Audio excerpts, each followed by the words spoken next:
Hey, I wanted to film this video to kind of help you out with your consultation calls, just like the mentality of it to make sure that you can close down a higher percentage of the people you speak to in your consultation calls. So, mindset number one, what is the purpose of a consultation call? The purpose of the consultation call is to understand to what degree can you help the person out at this very moment in time.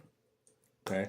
That's number one. It's not always about making a sale. It's to really get understanding. Because if you can't help someone, like I would probably recommend telling them and like letting them get off the phone. Like you don't want to make a career. Sorry, you don't want to make a career out of like taking money from people you can't help. It's just gonna end really badly. You're not gonna have good testimonials. You're gonna feel really bad, and it's just not the best way to kind of run a business. Instead, you need to kind of only work with people who you think you can help and like that you're confident that you can help like out. So it's not just about making the sale. However, doing a consultation call, there's a very big duality, right, of how to balance the energy of you want to have a new client, but you're not really focused on the sale. Now, when I was first getting started, back in like probably about 2016 was like a really kind of hit that I wasn't good at sales.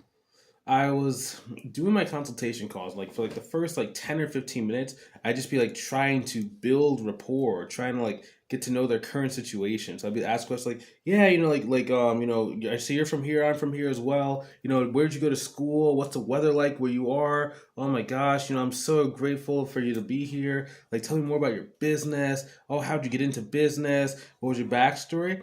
And a lot of the people I would speak to, they would end up just saying stuff like, can we kind of just give me a price? They basically like stop talking to me, give me a price. And like I looking back, I could have given a price earlier and talked about business, but I was thinking the more that they liked me, the more they would want to buy from me. So I wanted to get to know them as a person. And it just led to like literally they would just get impatient, be like, dude, just tell me your price so I can go. And it's funny, the ones that I tried, it was ironic, the ones that I tried to build the deepest relationship were the ones that never talked to me after the consultation call. They would just get impatient, get mad at me, and then leave or ghost.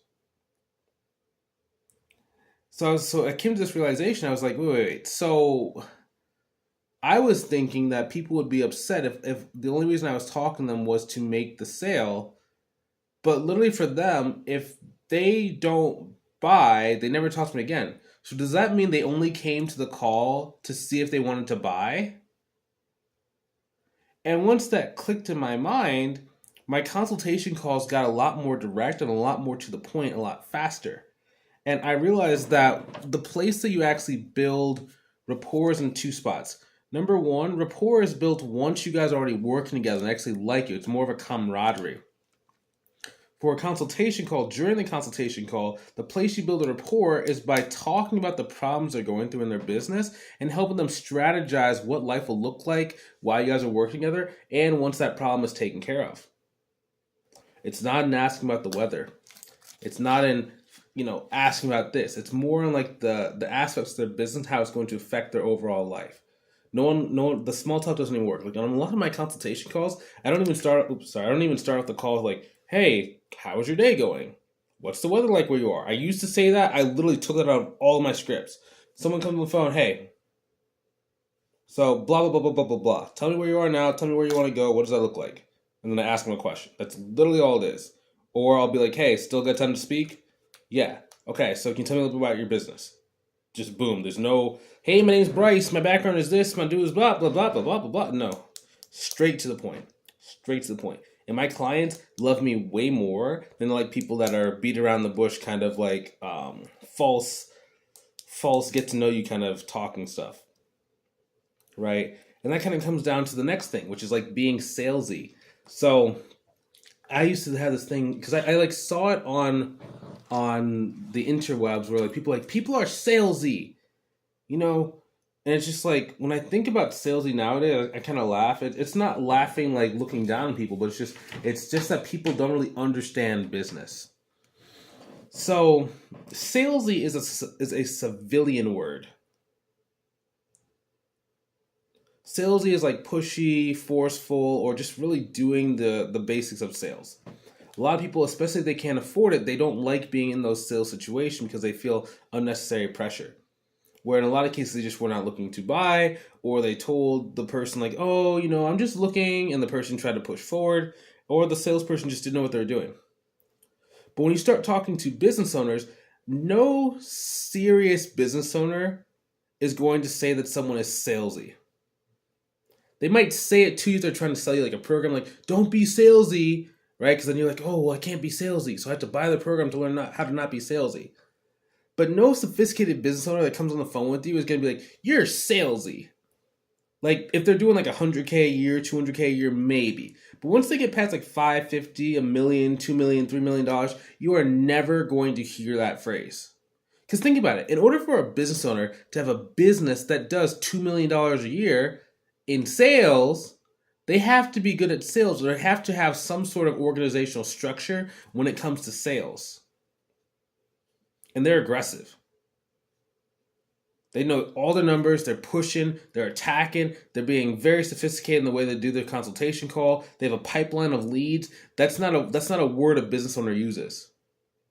And remember back to the example, the only reason they're on the call with you is to be sold.